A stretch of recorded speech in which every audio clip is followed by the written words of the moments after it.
O passado ele pode deixar ferida ou cicatriz. Viva pelo seu propósito e não pela opinião dos outros. Seja indesistível, obstinado. As pessoas são responsáveis pelo nome sucesso ou fracasso daquilo que você chama de negócio. Isso vale para a vida também. Uma vez eu estava passando férias, eu morei em Orlando um tempo, mas antes de morar lá eu estava passando férias com as crianças na Disney. Meu telefone tocou, eu atendi, era um senhorzinho que me mentoreava na época, 70 e poucos anos. Ele me ligou e falou, como é que você tá, Thiago? Tudo bem? Eu falei, tudo bem. Você tá na Disney, né? Eu falei, tô. Aí ele falou assim, não, porque eu vi a foto aqui no Facebook que você postou. Eu falei, obrigado. Por que você atendeu essa ligação? Eu falei, porque você ligou. Ele falou, deixa eu te ensinar uma coisa. Quando você tiver a minha idade e olhar pra trás, ele é um cara que fez doutorado em Princeton, um cara que tem, assim, condições financeiras para 3 gerações pelo menos. Ele falou, quando você chegar na minha idade, todo o dinheiro que você ganhou, todo o diploma que você tem na parede, nada disso vai fazer sentido quando você olhar pra trás. O que você vai lembrar é, aquelas férias de 2001 com as crianças, aquele Natal de 93 e tal. O que você constrói são memórias, e para memórias você precisa de pessoas. Então desliga esse telefone, esquece um pouco dos negócios e cria lembrança nos teus filhos e em você. Aquilo foi uma pancada muito forte para mim, porque eu vi que você entender sobre pessoas tem a ver até com a sua felicidade, não só com o seu negócio, mas com a sua felicidade. Então quando eu comecei a perceber o valor disso, eu comecei a estudar muito, até porque minhas maiores decepções, minhas maiores frustrações, minhas maiores tristezas vieram por pessoas. Então eu não queria mais repetir aquele ciclo de derrota, de tristeza. Falei, como é que eu posso fazer para que as pessoas não tenham mais esse governo emocional sobre mim a ponto de mudar meu futuro porque elas me ofenderam ou eu me senti ofendido? Quando eu comecei a estudar sobre pessoas, eu comecei a perceber que quanto mais especialista nós somos nelas, mais nós sabemos lidar com a gente mesmo, com nossos problemas, com o nosso sucesso, com o nosso negócio, com a nossa vida, com o nosso casamento e por aí vai, com os nossos relacionamentos. A mensagem da minha vida é cumpra princípios, que você vai viver promessas, inclusive as promessas divinas, que é o que eu carrego dentro de mim. Só que é uma covardia quando você fala assim, por exemplo, um dos princípios que eu chamo de princípios milenares, que são os princípios que estão na sabedoria milenar, que é a Bíblia, é honra pai e mãe.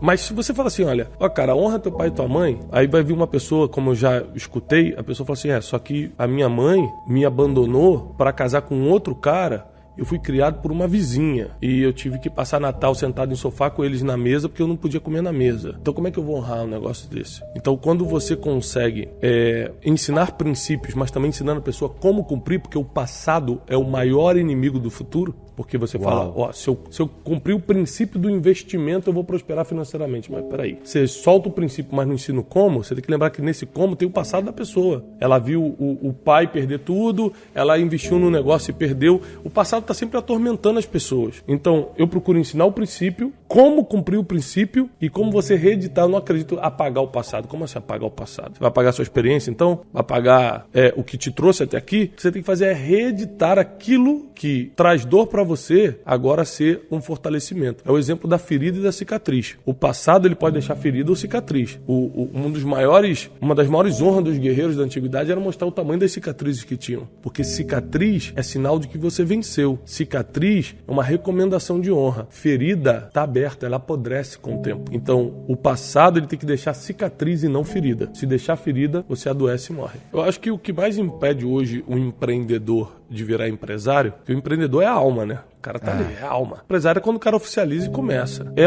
justamente o passado. As experiências negativas. O medo. O medo é um sentimento que ele vem de experiências negativas no passado. Porque existe um medo comum, por exemplo. Você chega no alto de uma montanha, olha pra baixo, medo. Esse é o medo de alerta, esse é o medo comum. Esse você sempre tem que ter contigo. Porque ele te avisa, tem alguma coisa de errado. Você vai num ambiente, tá tudo escuro, você escuta um barulho, você fala, opa, tem alguma coisa de errado. Medo normal. Esse você tem que manter. Mas o medo que eu tô falando aqui é o medo emocional, que é o que te trava, é o que te paralisa.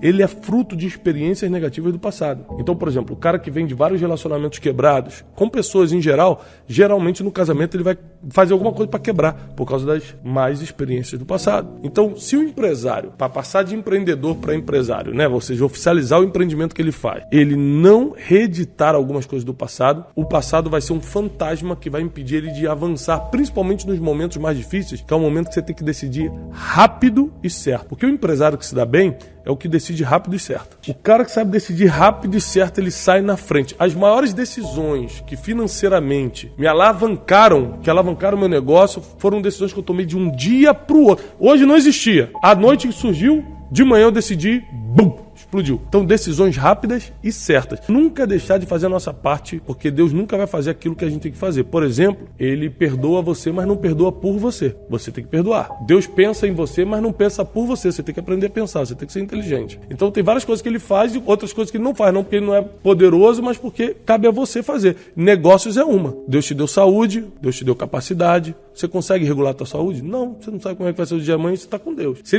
você acordou hoje bem, você só agradece, Deus, obrigado pela saúde. Mas experimenta não sair para trabalhar para ver se vai vir dinheiro. Experimenta não empreender, não treinar a equipe, não fazer as coisas. Então, o que eu confio 100% em Deus é as coisas que só Ele pode me dar. Sabedoria, saúde, vida. Não sei se eu vou acordar amanhã, se eu acordar, agradeço a Deus. E por aí vai. Amor, né?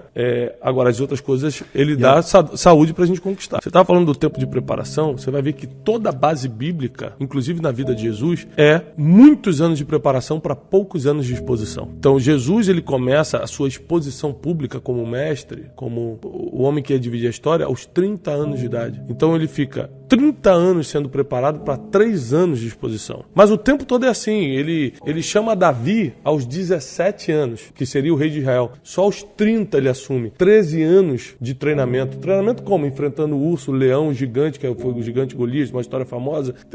13 anos fugindo da perseguição do rei que tinha inveja dele, o rei da época que era Saul. Ou seja, os problemas da vida você pode encarar como sofrimento ou como treinamento divino para você passar para a próxima fase. Então, se você não aceitar as situações difíceis da vida como treinamento, ou mais fácil ainda, que é aqui que resolve quase tudo, investir logo no seu conhecimento, para você não ter que passar pelo sofrimento. Perfeito. Porque as pessoas esperam escutar de você as batalhas que você venceu. Grave isso. Ninguém quer saber o que você leu, o que você aprendeu dos outros, o que você aprendeu no curso, ou o que você fez na faculdade. As pessoas querem saber o que você venceu. Elas se conectam com a sua superação e não com as suas vitórias. Se as 4 respostas convergirem, você descobriu o seu propósito. Ou seja, poxa, o que eu sei fazer naturalmente e faria de graça? No meu caso, eu, Thiago, falar em público, dar palestra, pregar, é o que eu gosto de fazer. Faria de graça.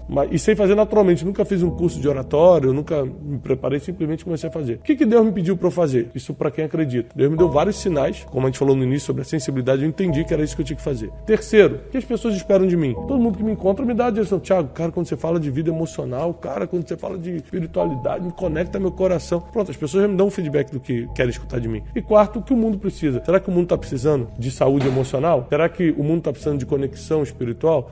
Tá. Então eu descobri meu propósito. Eu vou usar meu dom de falar em público e de escrever para falar sobre vida emocional e espiritual. É o que eu faço. Viva pelo seu propósito e não pela opinião dos outros. Os outros não têm noção do seu futuro. Eles julgam só pelo que estão vendo agora, mas eles não conhecem nem o teu passado, que você sobreviveu até chegar até aqui, e não entendem nem nunca vão entender o seu caminho que você ainda tem pela frente, o caminho que você ainda vai viver. Então viva pelo propósito, pelo porquê você faz as coisas e não negocie isso. Uma outra coisa, seja indesistível, obstinado.